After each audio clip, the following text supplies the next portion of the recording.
So, if you've been struggling to get a foothold in your cinematography career, this is for you, and we'll go over what you need to do. There's a specific kind of advice that you may have heard and could be following right now, and that is killing your career before you've even gotten started.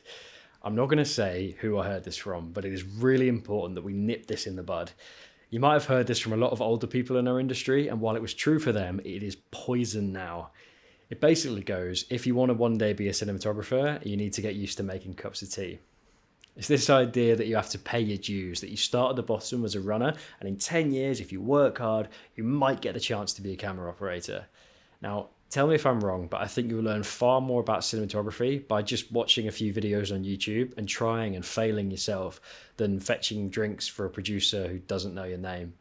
If you want to be a cinematographer, go and be a cinematographer.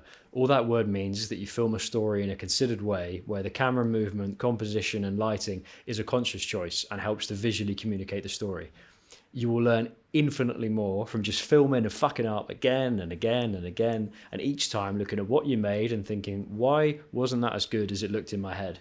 And how do I make it better next time?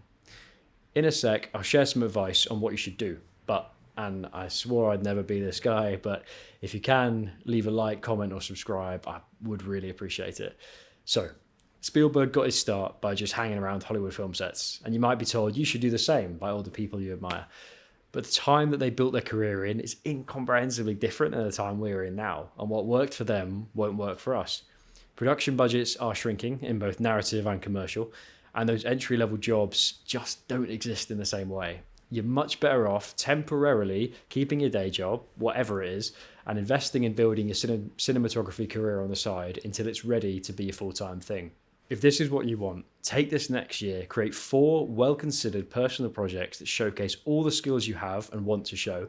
Post about them on Instagram, show final frames, BTS, your thinking behind each shot, and with that base, you'll be able to build a network of collaborators that will want to work with you.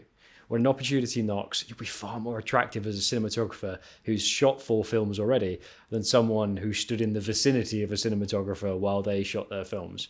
So, what's the best and worst cinematography advice you've ever had? Let me know in the comments.